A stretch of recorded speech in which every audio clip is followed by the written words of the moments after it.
Many people talk about the ups and downs of married life, but no one really prepares you for life after your spouse passes away. Welcome to Widowhood Real Talk with Tina, a safe place for widows, widowers, and their friends and family to talk about love and loss. Find comfort as you listen to honest conversations between Tina and invited guests who've experienced the loss of their forever partner. Share their stories of love, grief, and healing.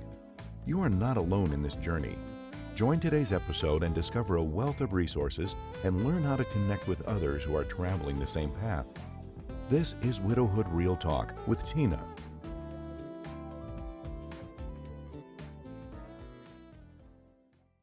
Hello, Widowhood.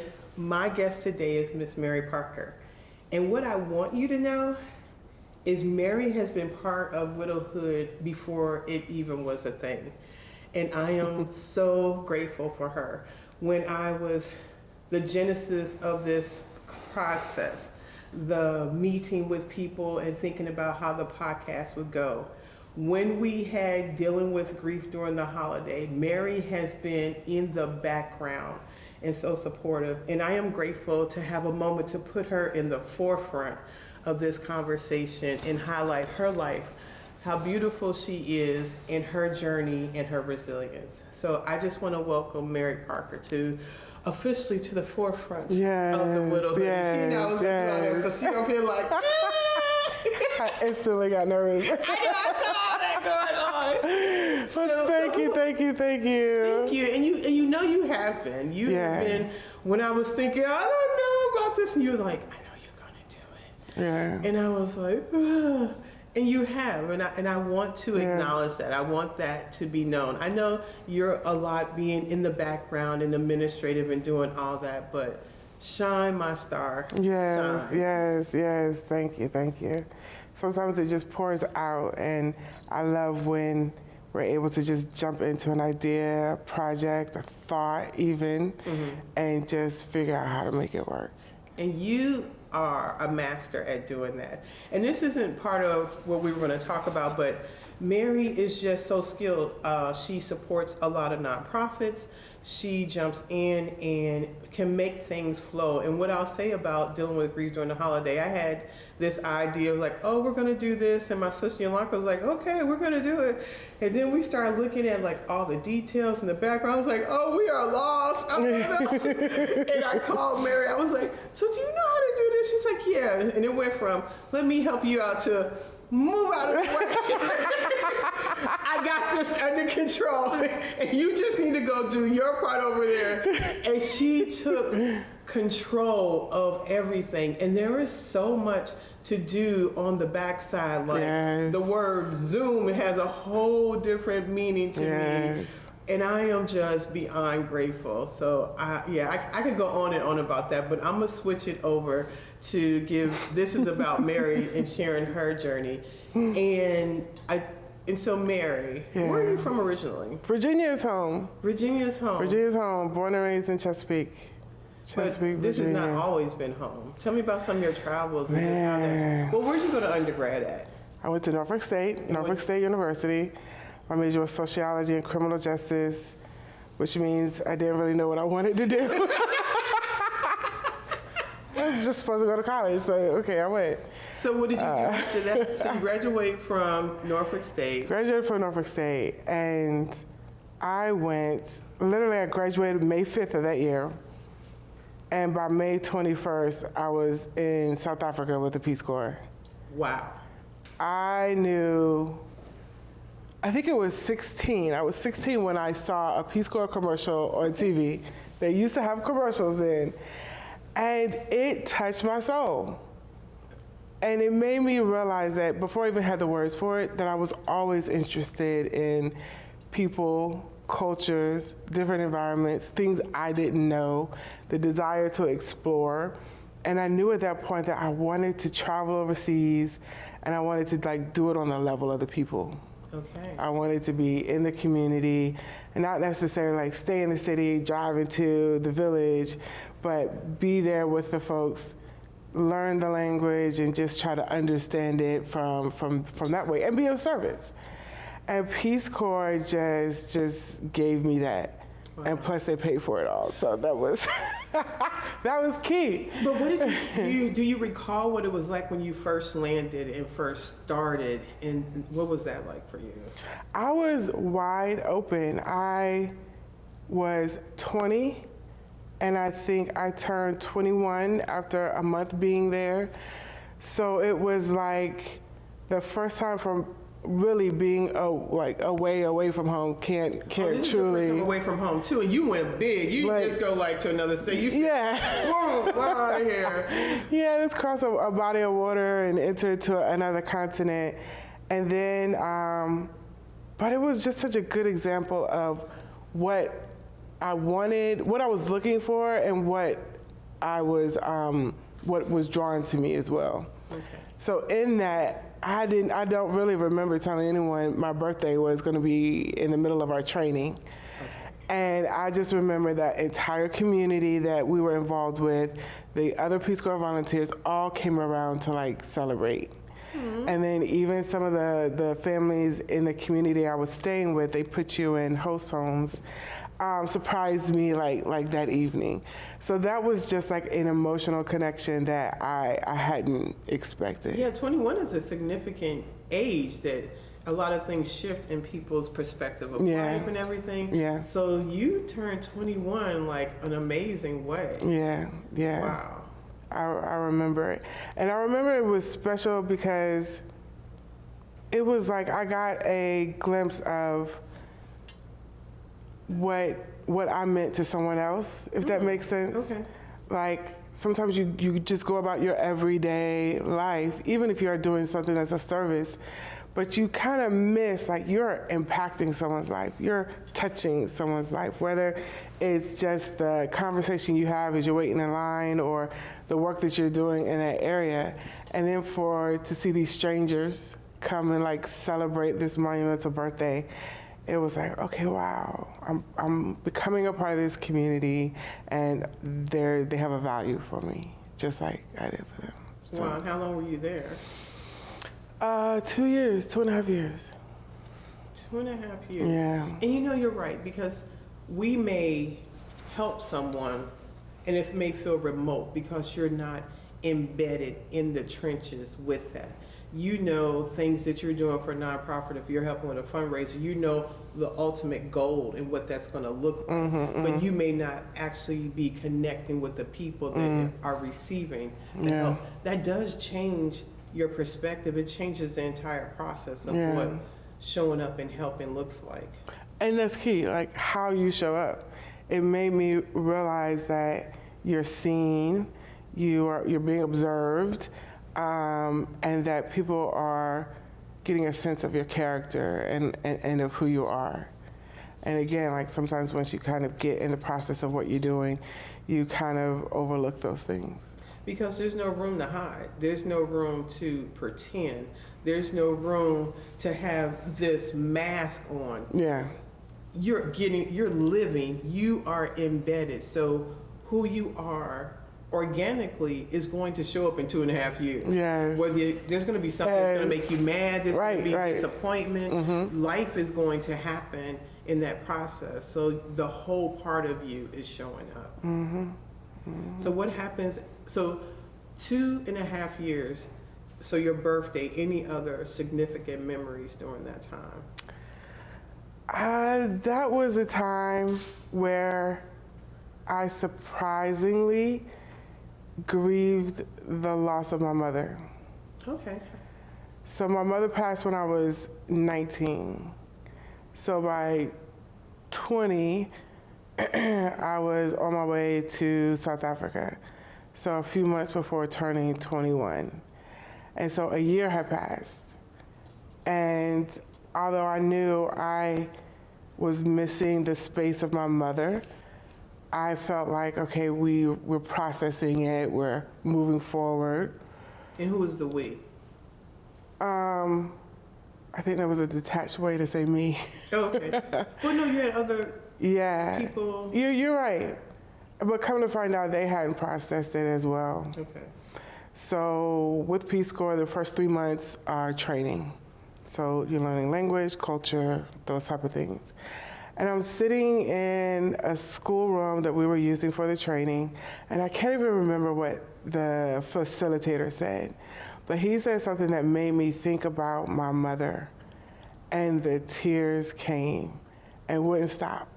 I was sitting in the back trying to do, that quiet wipe away, and then the tears started coming, and then I felt it in my chest, and then I felt it in my stomach, and it just came out as like a wail. And everyone's like, shoo. And I just had to like walk out. And I think I cried for like 30, 45 minutes. I get emotional now even thinking about it. But what was so beautiful, so many things came out of that. But one of the beautiful things was community, right? How everyone kind of came around to see how I was doing, to try to help me process it. And in between that crying, I got out, my mother had passed, and he reminded me of this, and I just had to let it out. And I think one of the mothers said that, it was like, she just has to let it out. I never would have expected that. So it was like, my body grieved, Yes. separate from my mind grieving and my heart grieving. Yes. It was like we're made up of our mind, our heart, and our soul, right? But I think at that time my soul was like, we got to get this out. You don't even know what you've gone through the loss of your mother, and it's so compacted that we have to get it out. Thank you for sharing that. So Yeah. let's go back to your mother's, and can you share your mom's name with us?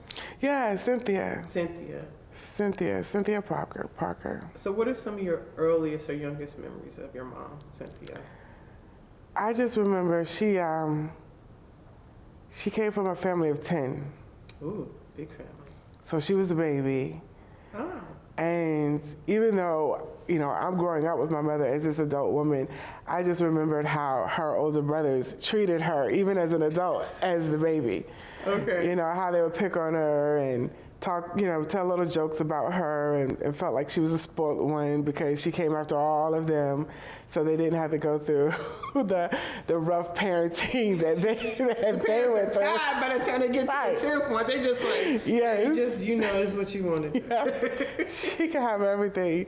So I remember just how they treated her, and then I just remember she was just peaceful. She was just peaceful. One thing I remember about her is her hands. Oh. They were just always soft. Okay. And like that mother's hand it touched you, and it just touches your soul. Warm hands. I think a lot of women have that gift, if you will. Just that mother's touch that just says, I'm here. That nurturing. Okay. So yeah, I remember that. I remember her brothers taught her, and I just remember she always had a smile, and I just remember she was well liked. People gravitated to her. Oh, okay. She wasn't like that sociable, but I just remember whenever we did things in the community or related to her job or within the church, people just spoke well of her. So I always hold on to that. Do you mind sharing how Cynthia died and what you remember about that? It was actually beautiful how it happened, if you will. Like, for it to have to happen the way that it happened, it was like God gave us a Saturday morning together. So she passed on a Saturday morning. She was doing an activity for work at a rec center nearby. My mother was a social worker. And that morning, I remember I was in college, and I had the job that I was doing, I had to do something for it that morning as well. So we were all up early, and we all ended up just congregating in the kitchen and laughing. I remember laughing and joking, and I think I did her hair real quick with a flat iron, and my sister was telling her something about the clothes that she was wearing. I remember she had on a yellow shirt. My dad was there. I have a brother and a sister that come after me. My brother was in college about 2 hours away. So that morning was myself and my sister and my father. And we just had a really good morning. I remember her laughing. I remember her walking out the door, sun shining. And then I think I was out doing my job, and maybe 2 or 3 hours later, my sister called me, or either my father called me and said, something's happened to your mom. She's at the rec center here. And I was nearby that place, so I went. But by the time I got there, my father had waited for me, and he said the ambulance is already gone, so we're going to the hospital. And he did not look good at all. So I was like, ah. And my mother had health problems before, so I have experienced her in the hospital before. But that look on his face was different, I remember that. And by the time I got to the hospital, she had passed. So she ended up having a heart attack. She was 46. Very young. Yeah. And it was a shock. I'm glad we had that time together that Saturday morning. And I think one thing I feel about experiencing death too, like you have all these events that kind of happen. They happen linearly, but then they kind of like pop in and out too. So I don't remember walking in the hospital, but I remember seeing her laying on that table. Oh. I don't remember like leaving that room, but I remember going back to the room to see her one more time. And I don't know if I recommend that, because I actually walked in while they were zipping her up in the bag. No, why do you say you don't know if you recommend that? It just wasn't, it didn't really affect me like I thought it would, but to see her being zipped up in the morgue bag. But it always reminded me of how you want to, with your loved ones, to make sure that they are in places of where they are cared for. So I felt that the gentleman who was zipping her up was doing it with care. Yes. But you know, you can, others' experiences have been different. But it was like that cemented that, oh, she did pass. She is gone. Like this is for real. And I think there's something important if you have the capacity and the ability. And unfortunately, we're coming out of a world pandemic, and that ability to be able to have that closure and to be able to see your loved one, it's a hard thing to look at, but that finality, I think, is necessary, as you talked about our mind, our heart, our body and soul, to come to that reality of that. I think it presents a different struggle if we're not able to see that part of that death. Yeah.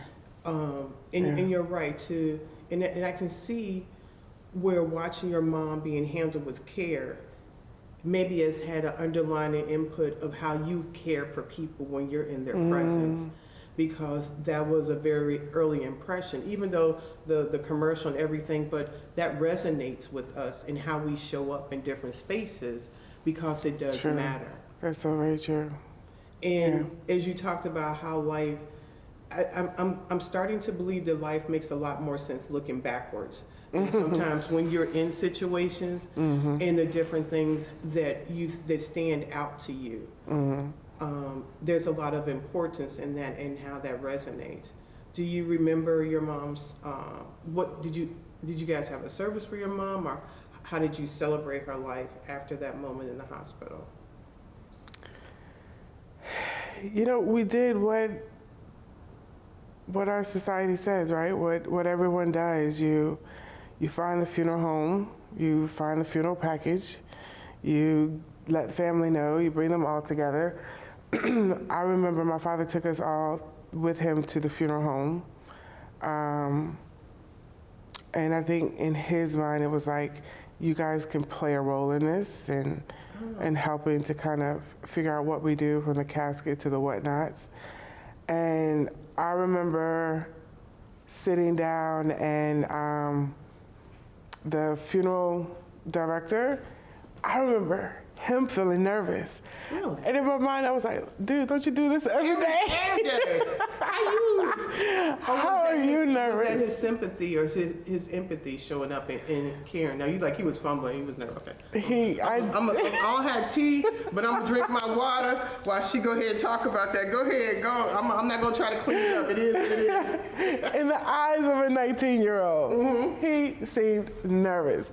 He couldn't hardly look at us or whatnot, and so maybe he was new. I don't know. We'll give him the benefit of the doubt, but now he know what he's doing. Go ahead. Go ahead. I'm trying to play cleanup.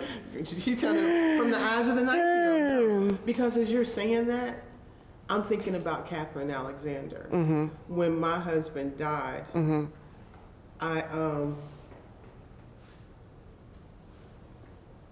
on for a second.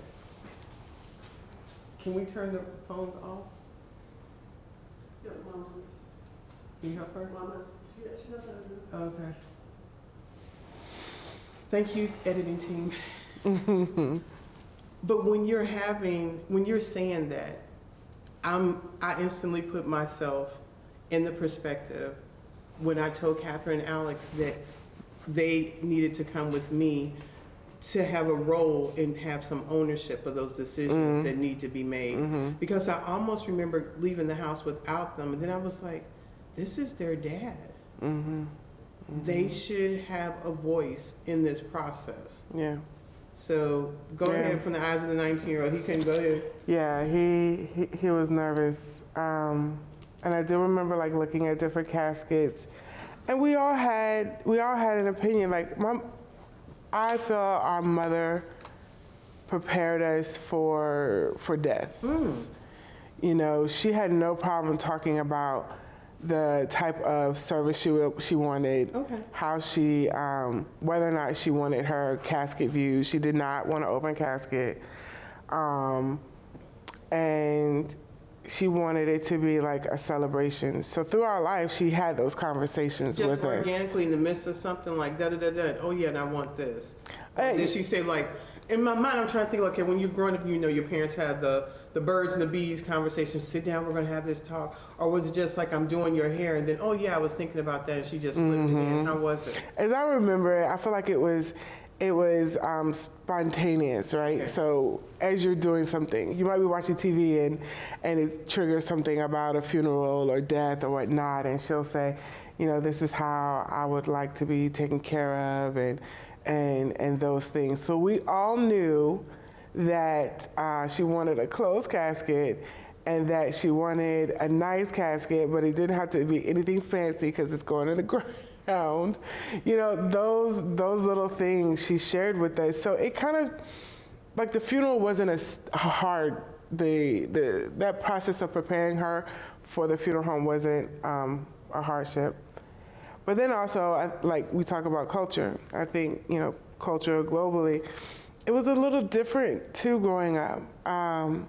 My grandmother played a role in our lives, and she would tell stories of how during the time she was growing up, the funeral home would embalm the body and bring it back to the house. Yes. That's what the front room is for, to keep the body. Yes. Hey, so you have a body. My father would tell stories about how they would hear moaning, or groanings from the body that would be in the foyer as people would come by and pay respects before the funeral. So it's kind of like those conversations were had, and then growing up with my father as a pastor, we would attend funerals and wakes often with them. So that process, I feel like I jumped into a role that I knew. Yeah. You jumped into, but now you're in the front row. This is different. But I can see how you were not a stranger to these types of situations. And your mom did a wonderful job of preparing you. That is something I'm an advocate for. It's not if, it's when. Yeah. So why not have these conversations? Because when this person dies that we love, we need to be able to have an automatic default to these are the things that they want, instead of you and your family didn't have to struggle or have guilt going, well, maybe she would have wanted this, or maybe she wanted that, or maybe you could have automatically remember when mom said this or she said that, and you could have comfort in knowing that you were fulfilling her wishes instead of guessing. Exactly. And those conversations need to be had, and I often wonder if we were still in those times where it was in the front room, how much better of a society we would be in dealing with death, in dealing with the grieving process. We couldn't run from it in those particular scenarios, where now it seems a little bit more off-putting, that the less we're involved, the more we actually have to deal with it. Yeah. That's true on so many levels. She had those conversations with us so much that it became a light conversation. Well, Mom, why don't you want your face seen? Why do you want a closed casket? Do you remember why she wanted? I do not remember, but we just said, well, we're going to do it anyway. She says, no, you're going to honor our wishes. And what did you do? We honored her wishes. She was fine with having it open before the service. Okay. So we allowed that, and as soon as we began, we closed it. Who wants that open while somebody's talking? I mean, for real. Close it. That should be closed. Exactly. And so I guess it feels good to be able to say that we honored something that she wanted. And even having this conversation, I feel, is honoring her as well. Yes. One thing I just learned, I felt the way that I handled her process, her death, was just was detached. But you fell into a role you knew. Yeah. So you went to autopilot, I would say. The daughter of the pastor, we have another funeral, these are the things that I need to do. And you do those things, you greet the people, you put on the smile, you do all the other stuff. But then the funeral's over. Tina, that was a thing. So we had the funeral. We each, meaning myself, my brother, my sister, we spoke at the funeral as well. So we know that. We know you stand in the receiving line. We know you go to the cemetery, have another little semester. Literally, ceremony. We get home after the cemetery and sit down on the sofa, all of us, my father, my brother, my sister, myself. And it was just like a collective sigh. And it was like, now what? That right there. Like, I don't know this part. Yes. We're all sitting on the sofa kind of just like this, and we're literally just staring at each other like, okay, what do we do? What happens? What happens now? And so what happened now for me is that I jumped back into what I was doing before. You got busy. Yeah. Went back to school, and I remember this happened. And this is why I say you have to pay attention to just the random conversations you have sometimes can be so enlightening. I remember telling a fellow student, he was like, hey, I haven't seen you in a couple of weeks, what's going on? I said, my mother passed away. And he said, when? And I said, about 2-3 weeks ago. He said, I don't know if I could have come back and finished the semester if my mother had passed. And I was like, I didn't know I had a choice. I didn't know there was an option. I didn't know I could take some time off to process that grief. In my mind, I see adults, right, taking 2 weeks off of work for grief leave, if you will. That was the thing at that time. And you get back to it. My mind hadn't processed that if you need to adjust yourself to allow yourself to grieve, you can do that. Did your brother, your sister, and dad go back to life?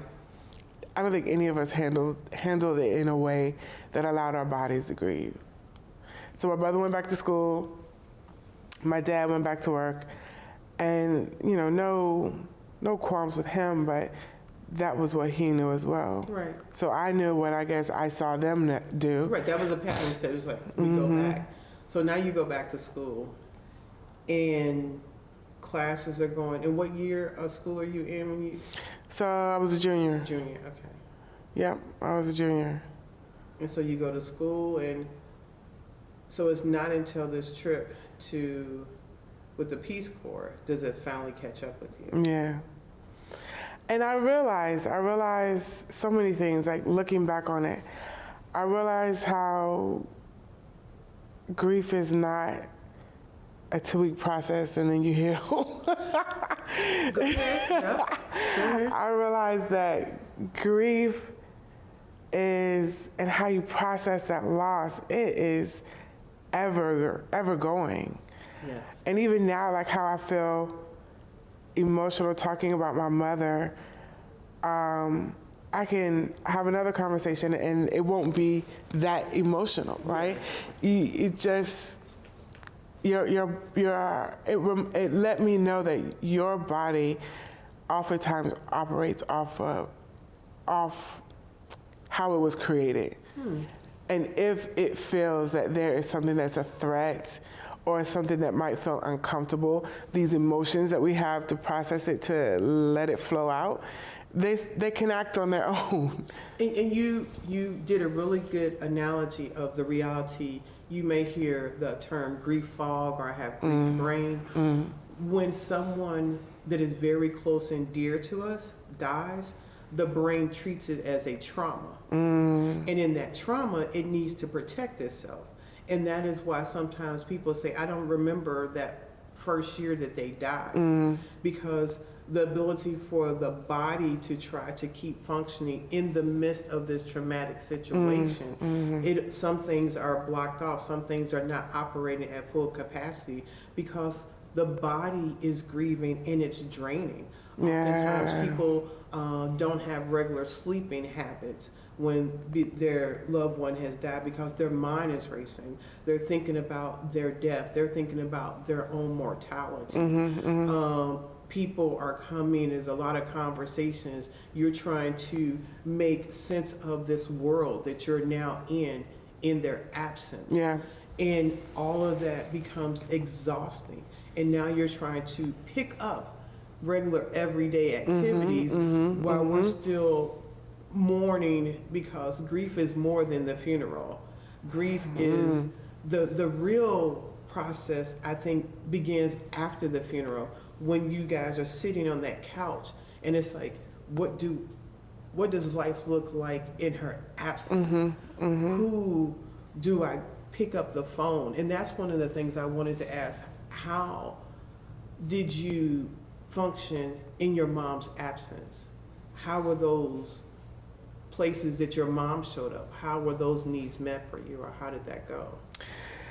You know, it's interesting you asked that, because I felt as a 19-year-old, I was in a place where my relationship with her was shifting. And so I was beginning to see her as an adult woman, right? Sure, this guy, not everything. Outside of mom, like she's a woman. Oh yeah, those are things.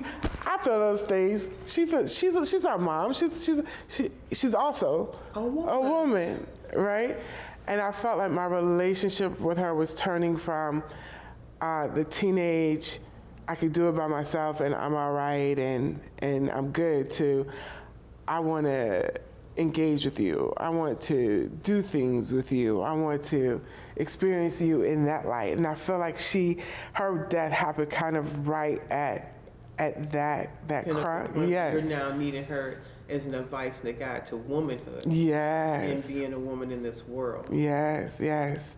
And so interestingly, when I asked my sister years later how she processed my mother's death, she actually had a little bit of anger towards myself and my brother.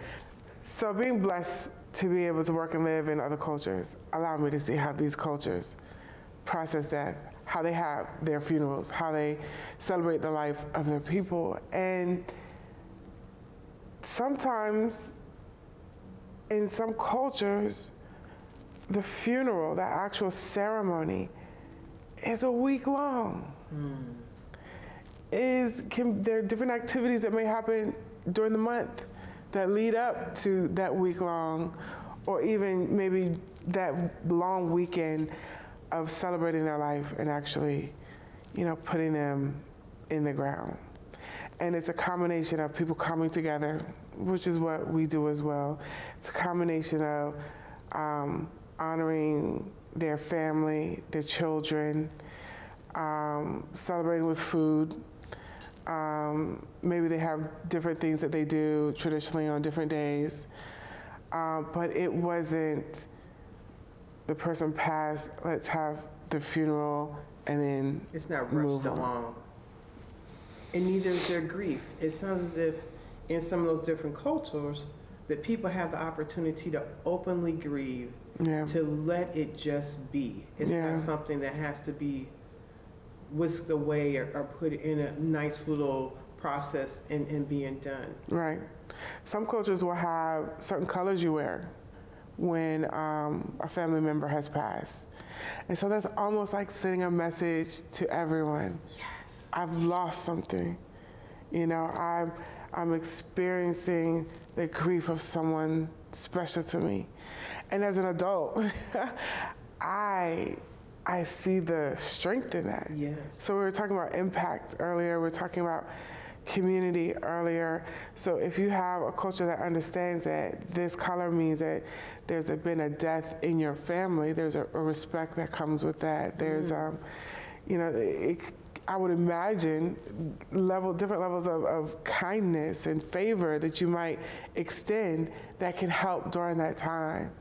Because sometimes you don't even know what you need. You don't even know how to ask for what you need because you just don't know what to say.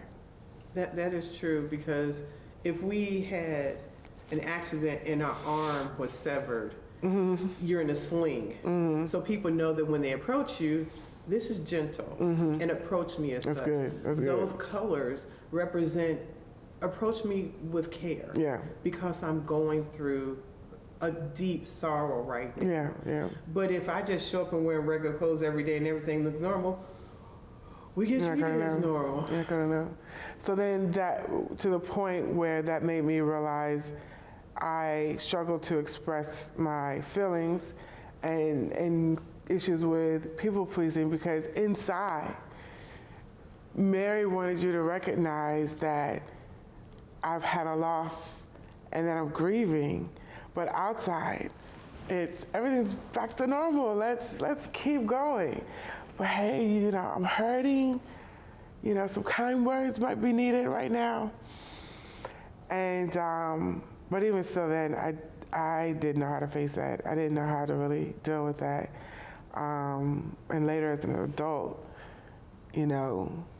therapy and prayer go a long way. To work on those things.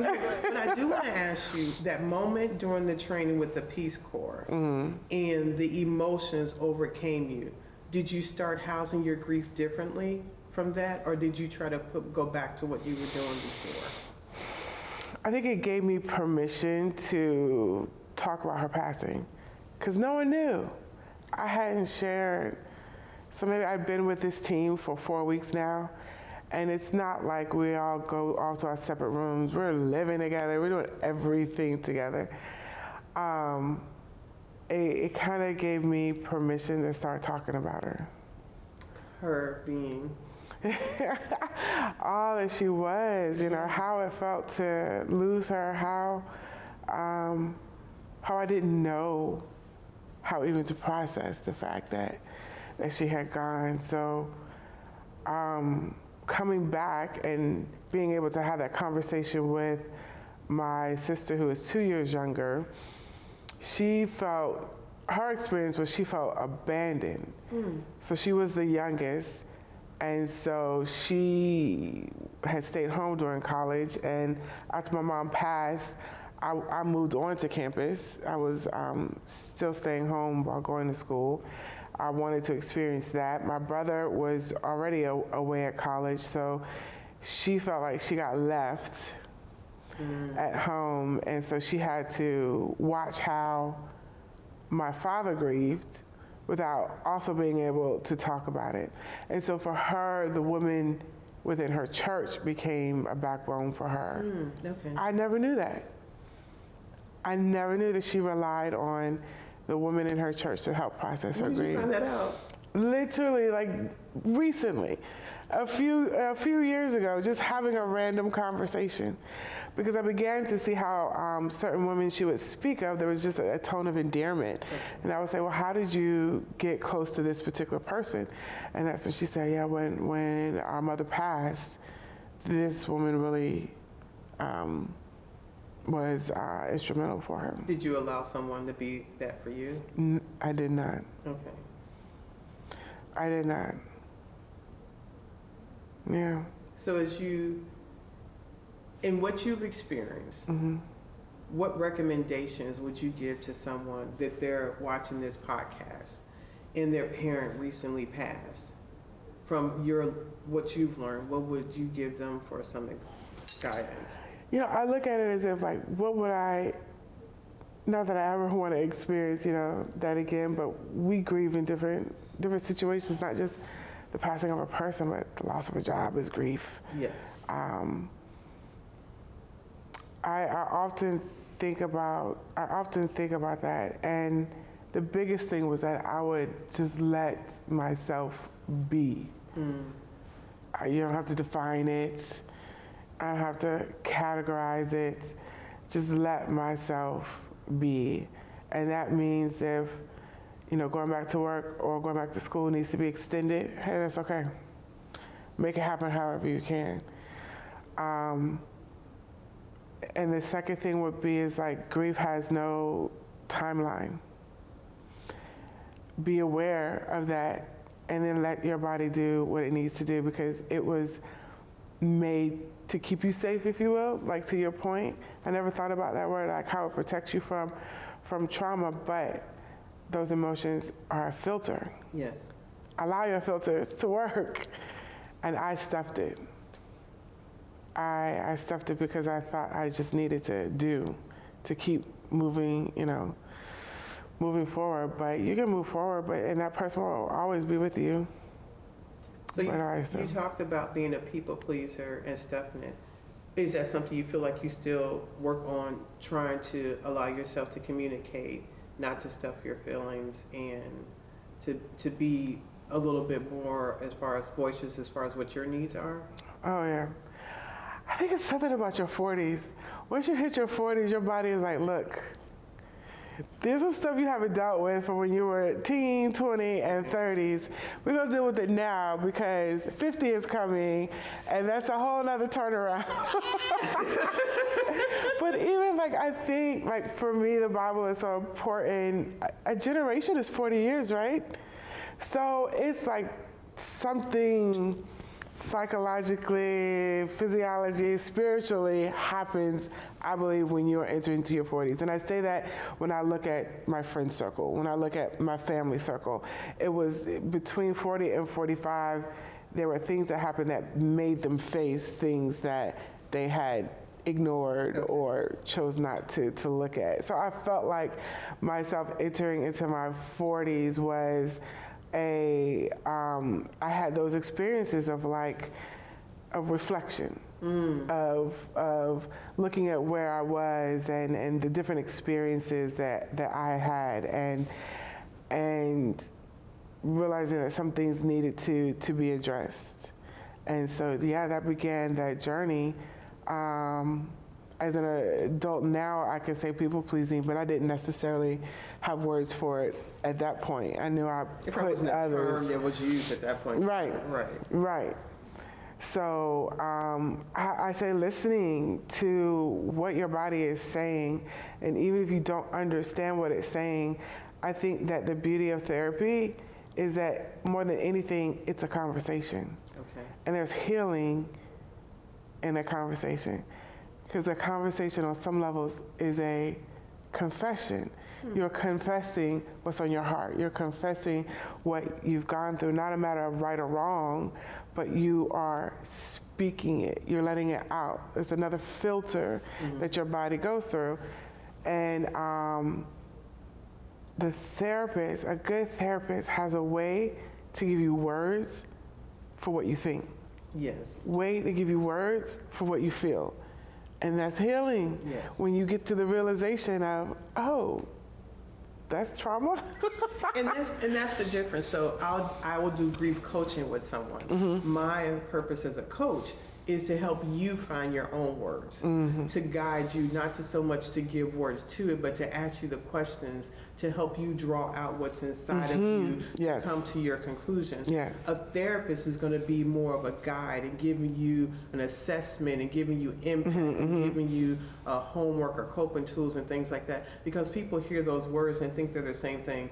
They are not. Right. The coach should be, your voice should be louder, but they're sort of asking the questions to prompt you to get to where you need to, because you're taking ownership. You know, like you're playing baseball. Come on, you can do it. Right. You're going to swing that bat. You're going to run those bases. You're going to do that. The coach is encouraging you along the way. Where that therapist is like, now you have that injury and they're going in and helping you eliminate the pain and deal with the issue and those things of life. That's good. And when I think about life and what you're doing, what are some things that are coming up for Mary? What is life looking like for you? And all this you're doing, as you said, life continues and you're moving forward. And what does life look like for you? I tell you, like, putting in the work, it allows you to get to the other side. And you can, sometimes we stop so short and you never get to know who you are healed. Because it's painful going through this work. We talking about scratches.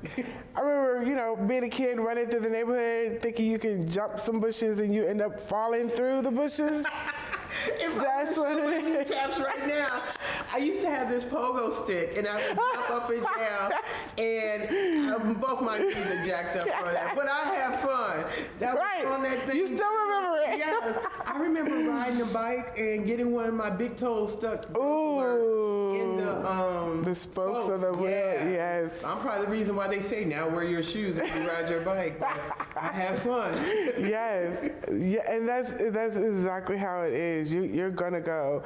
You're gonna hang out with your friends. You're gonna go explore the creepy house in the neighborhood, and change and healing is all of that. All of those scratches and bruises and scares that come with it. But oh my goodness, I remember listening to a man once, and he was like, "What stops people from truly healing is that they don't stay with the process long enough to get to the other side and know like who they are healed."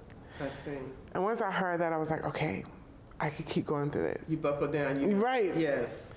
And if you're really committed to therapy, it can be tiring, irritating. But when you have those moments where you realize something clicks, it's enough to keep you moving forward. And for me, it was a therapy process, a spiritual growth process, a identity process, like who am I? Who am I in God's eyes? Who am I to my father at the age that he is now? Who am I within my brother and sister circle? All of those things compiled with processing the hurt and the experiences you went through, you didn't really know how to handle. And so coming on the other side of that is like freedom. It's like, okay, yeah, this is how I felt as a little girl, running through the street saying, I can jump that bush, like this is who I am. And just the joy of that. So there's an internal joy that I can say that I have now, instead of knowing, yeah, we can have eternal joy, but no, feeling that and knowing that and knowing who I am and knowing who God is to me and who I am to God and what I'm made for, what I'm made to do. It's like, all right, it's all comes together. So God made me to be a global ambassador, if you will, before I even knew it. Okay. 16-year-old thinking about other cultures, I thought Peace Corps was something I could do in the summer, like summer camp. Oh, okay. And then I got the information. I remember asking my dad, can I call the 1-800 number? And I got the packet, and it was like, it's a 2-year commitment, and we want you to have your degree. I said, okay, that's it.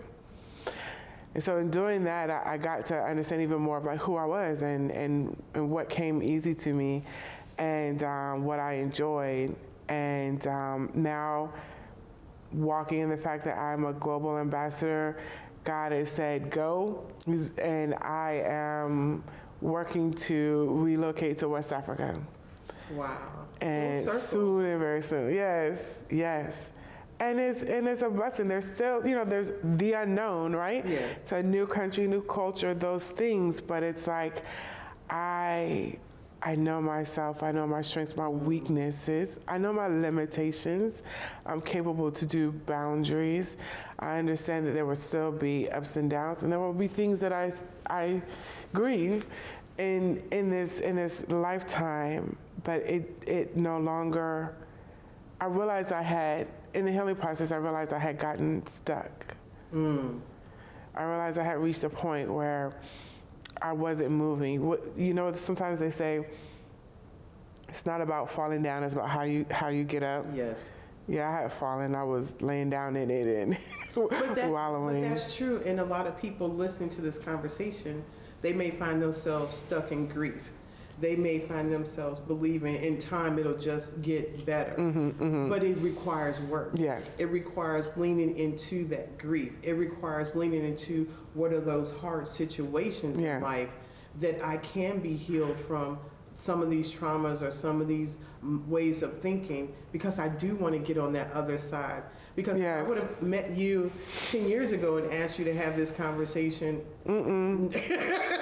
no. I would have ignored your call for a little while. Right, but this was the season to be able to do that and to inspire people globally and to be encouraged to know, yes, it hurts, but there is still life to be lived. There are still places to travel and things to see and people to meet, and honoring your mom in each one of those things as you continue your life. And grief and the things that can come with it, it can, if we don't allow ourselves to process it, it can just dampen your light. It just dampens who you are. And then that perspective becomes an identity that you assume. And it's not who you are at all. Instead of celebrating that life. Yeah. Well, thank you. Thank you for spending another episode with Widowhood Real Talk. If you found the contents of today helpful, share the episode to anyone you know who may need it. Subscribe to the show and tune into Widowhood Real Talk each week. Then visit widowhood-realtalkwithtina.org to join the community and access additional resources. Remember, you are not alone in this journey.